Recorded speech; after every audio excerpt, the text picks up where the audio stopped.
guest speaker part of the session. We don't record the Q&A. The reason for that is we respect the privacy of our members. Okay, some quick stats on AHF as of today. We had 47 sessions until now. We had 81 guest speakers, which is amazing. Um, there are only 52 weeks in a year, and in a year we have 81 guest speakers. The amount of guidance there is just insane. We had a 138 past members who joined and then got success in their job journey. Congratulated to them. And then we have 2,000 plus members on LinkedIn and counting. We're growing exponentially. And I want to welcome today's guest speaker, Chris Holden.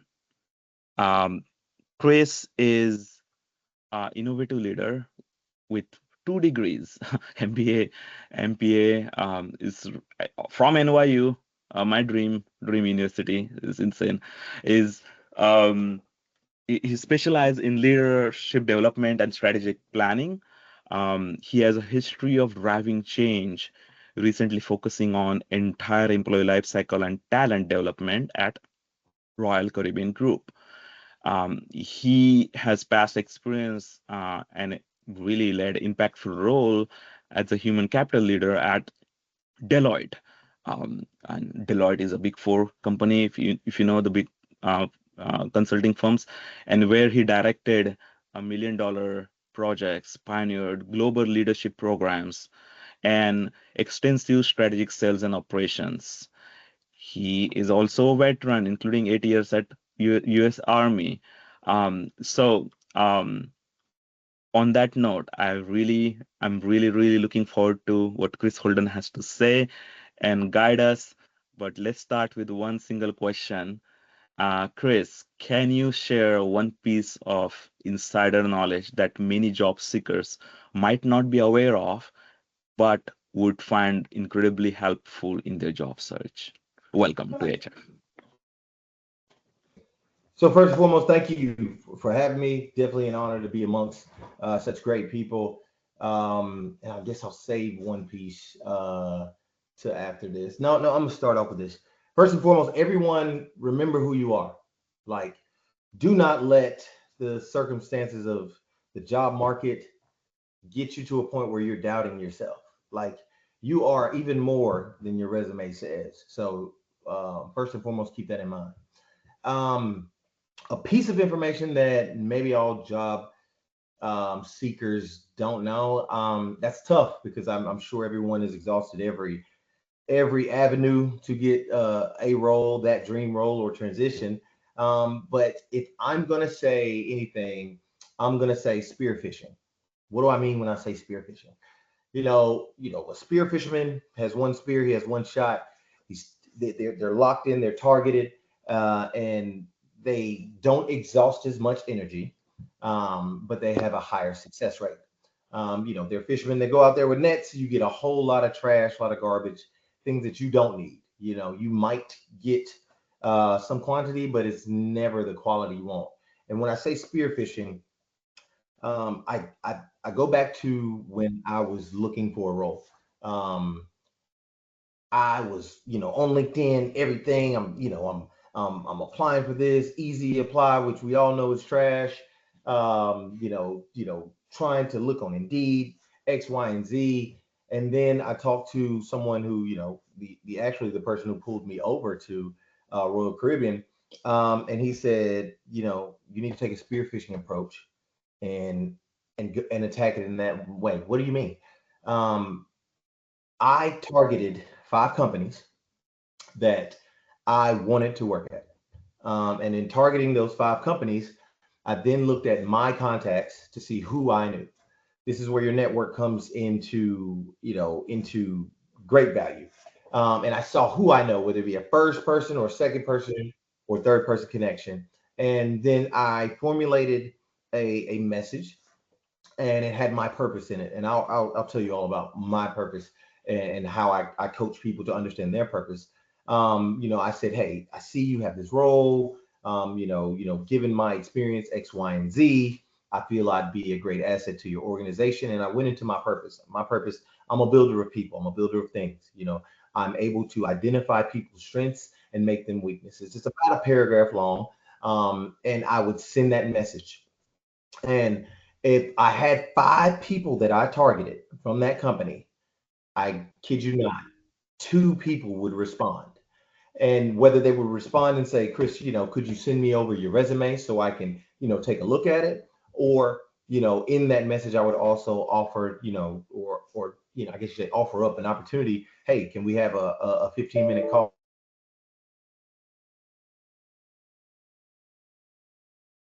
Hey, Chris, are you here? No, he's frozen. Okay, we'll give him a moment to be back. I heard the ding, which is, yeah, I don't know. He's Hey, back. Chris. I apologize. We're dealing with a little bit of stormy weather. I anticipated that happening, but I had my alternate ready. That's a good ranger right there. But in those 5 people that I reached out to, per company, and it may be more, I would always get 2 responses. And in those 2 responses, I would offer up an opportunity to do a call, have a coffee chat, to really, make it personable. There is no shame in your approach. Like I tell people all the time, I annoy me. I literally hired for a role, I guess about 3 months ago, for an analyst role. I had 400 people apply to that role. And I talked to the recruiter. I said, give me 2. And I want you to also interview these other 3 people. Where were those other 3 people from? Those 3 people saw the job posting, saw I was linked to it, and reached out to me with a very similar approach. And I said, let's have a conversation. I had a 15-minute conversation with them. All 3 of those people I interviewed for the opportunity. One of those people were the ones that I selected for the role. So spearfishing, making sure you're maximizing efficiency and your time and focusing on the organization or the industry that you want to be a part of, and find 5 people to go at. That honestly is the best approach I've seen. I've coached a lot of young professionals, a lot of transitioning military veterans into the private sector, and they use the same approach and they have a pretty significant amount of success. I mean, it's volume, of course, but that definitely just maximizes your efforts, because at the end of the day, we all know easy apply is terrible. We all know LinkedIn can sometimes, be a wash, but making it personable, breaking down the AI component, because AI will eliminate a person who may not have the qualifications, but they have the skill set. You just have to do it. So you have to find a way to get in. So that's, I've seen more hires, especially at Royal Caribbean, that way than the traditional application method. So if any bit of information that I'm sure you've all may have heard this before, I cannot reiterate enough how important that is. But crafting the right message is critical. I coach a lot of people on it, and it gets you a lot farther than you might think. I hope that was somewhat insightful to what you were looking at. Am I right? Am I wrong? Chris, that was insightful. And if you see me uh, in my notes, I'm just taking the notes because yeah, I mean, first you said like remember who you are. That's like really key to the whole thing.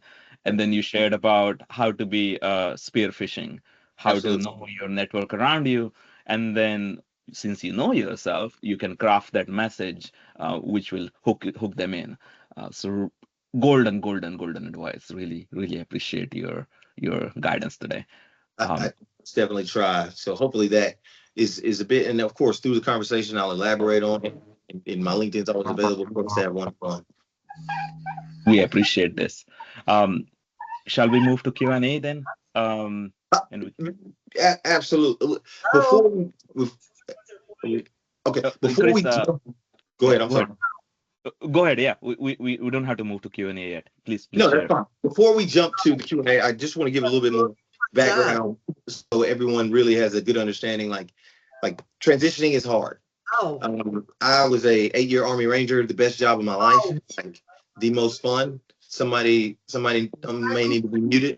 us too. Yeah, I'm trying to mute people. That's fine. They did like Um, the Army I stuff. it was the best, Michelle, we're muting you. Sorry. you fine. It was the best job of my life. But I knew that my fun was over basically because I got promoted, to major below the zone. So all my friends were going to be having fun, and I wasn't going to be having fun. I was going to be in the office, and I didn't want that. And if I was going to be in office, I was going to get paid accordingly. The military has a problem with that pay thing. But that transition was hard. It's quite easy to fall into depression, question yourself, who you are, what will help you, like what helps you in those moments. Being regimented, understanding you have a daily pattern. Like as I transition then, and as I transition anytime, whether it be a new role or into a new avenue of life, I keep the same regimen. Wake up in the morning, I work out.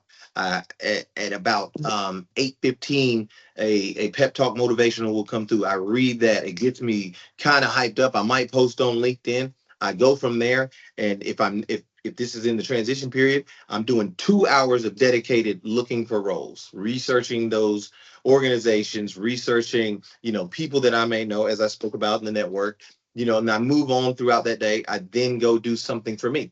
The gym is gotta happen, but something for me, whether it be I listen to an audio book, I meditate, or I go play golf, and or I go do what I like to call playing golf. If anybody watches, they probably wouldn't feel the same, but everybody's got their own story. Understand that. So you have to stay regimented. And I have two alarms on my phone. Two alarms on my phone. One at 9 in the morning and one at 10:45 at night. That alarm says to remind myself to say something great is going to happen tomorrow. Something great is going to happen today. It sounds corny. It sounds cheesy, but it's truly the mindset, staying that regimented and keeping the outlook that something's coming, because your body literally listens. The energy is attracted. I know it sounds all over the world, but it's worked for me, and it works for a lot of my colleagues transitioning out the military and transitioning into new roles. As I said, I coach a lot of people that get a lot from it, and the success. The proof is in the pudding. These people will probably teach the same lessons to others, and I love that. But you have to, one, stay regimented, and two, stay focused on a positive mindset. I've transitioned from the military. I transitioned to Kinder Morgan Oil and Energy as a commercial director of sales, operation director. Um, Went from there to SPX Flow, went to Deloitte. Deloitte is probably, one of the most intense places to work. And then from Deloitte, relationships pulled me to Royal Caribbean. Got my MBA and MPA. All of these things are transitions. All of these things that you can all do, we can all do, and succeed at a high level. So keep that in mind, please. But I'm most definitely excited about the Q&A. Anything that you all have on your mind that I can directly affect and hopefully give good advice. And if not, hopefully I know somebody that can connect you to somebody. Awesome. Thank you so much, Chris. I really appreciate that ending thoughts, especially about um, something great is going to happen. Oh, yeah. That belief and that and that pep talk really helps, because then that attracts that energy. You're seeking to motivate yourself and get up going. Yeah. So golden advice. Thank you so much for being here today, Chris. We really appreciate your guidance. Absolutely. Awesome. All right. Let's move to Q&A then. Okay, Chris, is that okay? Absolutely. I'm ready for it. Awesome. All right.